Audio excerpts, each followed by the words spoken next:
Welcome back to the Auto Club 500 presented by Q Motor Oil on Fox. Yellow flag pit stops. Caution out at lap 31 for backstretch debris. And here's what happened when the leaders came onto pit road. And I think pretty much of our 40 cars still on the lead lap, everyone came to pit road, and I think it was for 4 tires, fuel, and adjustments for everyone. And these pit boxes, I love these pit boxes. They're huge. You got plenty of room to work. You don't get boxed in. You don't get crowded.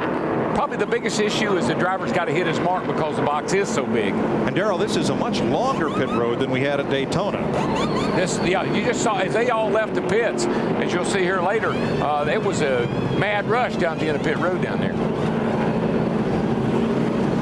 Biggest thing is 40 cars on pit road at one time. Now the speed limit line on pit road is here. The line that marks who gets off pit road first is here. And Jimmy Johnson is the first man to that line. Now, you know, Wheeling has got a new light that they've installed. You know, I always complained about that last section of the speed out. Everybody gets pinned for speeding out. Well, they put a light up now so you know where it is. Now, that was the battle between Kurt Busch and the 2, Jimmy Johnson and the 48. I think the reason Kurt Busch was able to win that battle, he's in that very last pit stall, which is especially good for under caution because he just has to move a little ahead to win the battle off pit road. There's the light I'm talking about. That didn't used to be there, but everybody got nabbed speed out because once you cleared the end of the pit wall, you was thinking you were clear of the pits. They put the light up now, and I like that a lot. Kenny Wallace gets the free pass. He was the first car 1 lap down when that caution came out. And let's update pit stops, beginning with Matt. Mike, Greg Biffle was first on and first off pit road. Now, we told you at the beginning of the show how he made a mistake in Saturday's Busch Series race that cost him for a few segments. Well, he remembered that when his crew chief, Doug Richards, said, what changes do you want to make to try to tighten up your car? He says, I don't want to make any changes. I feel like the track is already tightening up. I want one small air pressure adjustment because I feel like we are getting better and better as we log more laps. To Steve. Matt, Carl Edwards started this race 22nd, got up into the top 10, told his crew, I'm having a good time out here. He was trying different lines, said his car was just a little bit tight in the center, so they made an air pressure adjustment to the left side tires, taking air out, and they went up on the track bar. Dick? Well, Darrell, you're absolutely right about these pit boxes in California. 20 feet wide, 41 feet long. Those are the longest pit boxes of any pit road that Fox TV works in our half of the year. Kurt Busch wanted to change the chassis on his car. He has been pushing all race long, and the push had gotten worse and worse, so the crew adjusted for that on their pit stop. Car 31, Jeff Burton, pitted right behind him. No changes at all at that car. Burton happy with the way his automobile is performing this afternoon. What I'm hearing, it doesn't sound like a lot of people were totally happy with their cars. A lot of adjustments made on those stops. Well, if you notice there, Larry, just for that caution, everybody has started moving all the way up around the top of the racetrack, which means the cars are not very happy right now. Let's get our first singular virtual crew chief question in for the day.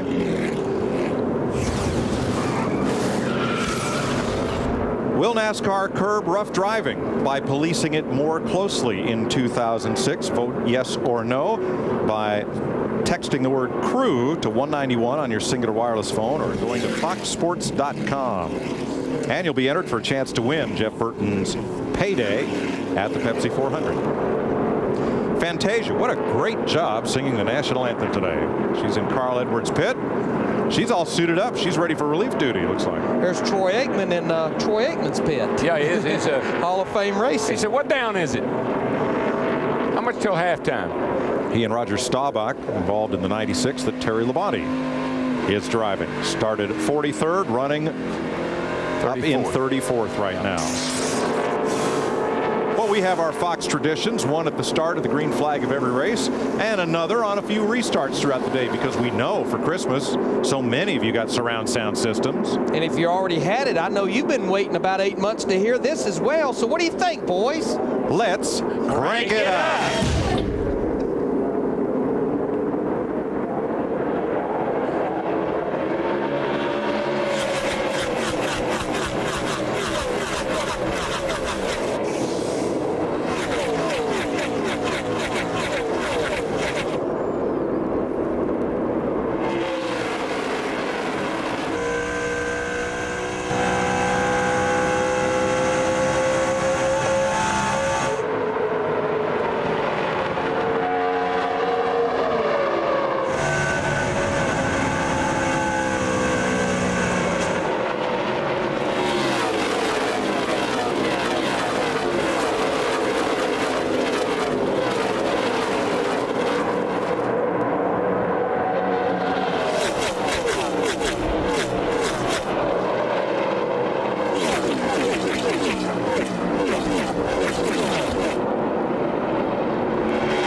finish line before you, but how about this group?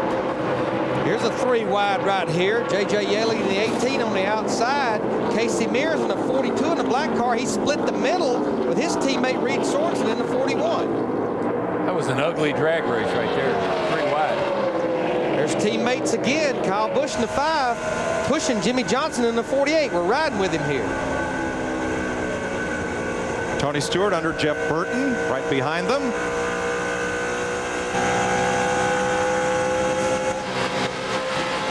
Now we're riding with Jeff Burton in the 31 car back in 5th. A pretty timely caution flag for all these guys. They've run 30 laps there. They had a chance to kind of analyze their car. Some of these guys are probably going to make their cars a lot better. We're going to see more people running up front. See Jeff Green in that 66, just like earlier in the race on that low air pressure, has got that little bit of fender rub on the tire. Once the air pressure builds up in the tires, they start the air pressure down because they know it's going to grow over the course of a run. Well, they got a new left side tire here this race, Larry, and the sidewall in the left side tire is a little softer, and the tire compound on all 4 tires a little harder than last year. So tires don't seem to be a real big issue this year. Boy, Tony Stewart in that 20 car, Chris Myers in the pre-race did the 10 laps with him. There you see he got 2 positions coming off turn 2. He got that good run down low and was able to go by Jimmy Johnson in the 48 and Kyle Busch in the 5. But you know what I liked about it? Tony, you know, said, look, guys, Daytona is Daytona. Let's move on. We can pick Daytona to death. We can be all over NASCAR. We can be all over each other. We got races to run. We got a long way to go for this year, but we're with. Now, Nextel Cup is off next week. But NASCAR on Fox will be in Mexico City with the NASCAR Busch Series on the road course, the Rodriguez Brothers course. We were there last year, 100,000 people there on race day. A lot of fans. And a good race. Martin Truex Jr. won it. And you know what? I don't know. I have a hard time with the language, but they understand boogity, boogity, boogity just like we do. We tried to translate that, and we didn't do well. We got a lot of different translations. Denny Hamlin, one of the rookies this year, driving for Joe Gibbs Racing, the FedEx number 11. He's been top 10 all day. And this group elected to not run the second practice. Darrell, we talked about engine attrition there at the beginning of the show. They put so many laps on their car. The first practice, I talked to crew chief Mike Ford. He said the car was good. We decided to keep laps off this thing. Well, you gotta manage your engine when you come to a 500-mile race, and you got to qualify, and particularly without the impound, you get a lot of practice laps. Very talented rookie crop for 2006. Let's meet Denny Hamlin. Denny Hamlin. Hi, I'm Denny Hamlin from Chesterfield, Virginia, driver of the FedEx Chevrolet Monte Carlo SS. This is my first full season in Nextel Cup, and I'm going for Rookie of the Year. I am a huge Redskins fan.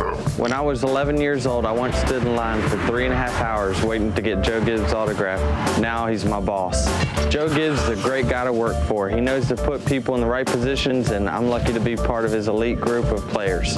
I used to be a big-time bowler. I once had a perfect game till the 9th frame. In Huntersville, North Carolina, there's a Reuben sandwich named after me. If I win a race, I become a filet. Filet.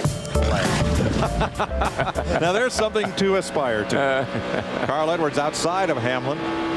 You know, it is exciting, and it's fun to be able to grow up and not only meet your hero, your childhood hero, but to work for him. That's got to be a huge honor and a great feeling. Another of those great rookies, Clint Boyer from Emporia, Kansas, who came out of Midwest Late Models and the NASCAR Elite Division. And had a great Daytona 500, finished 6th down there. Let's check with Matt. And Denny's having a very solid run inside the top 10. Now, before that pit stop, he was just screaming that the car was so loose, very hard to hang on to. But Mike Ford said, look, even though the car is so loose, you're only a 10th off the leader. But they made a significant track bar adjustment, Larry Mack. They went down 2 rounds. Also a big air pressure adjustment, trying to tighten up that 11 car for this run. Well, I'll tell you what else is tightening up right here is this battle for second. Tony Stewart in that 20 to the bottom of the racetrack goes below Kurt Busch in the 2 car. Yeah, he did a little home improvement on the 02 car there. When Tony's car's right, he's going to run the bottom of the racetrack no matter where we're at. Yeah, he always kids about guys being bottom suckers, and he's one of them. Right around that white line.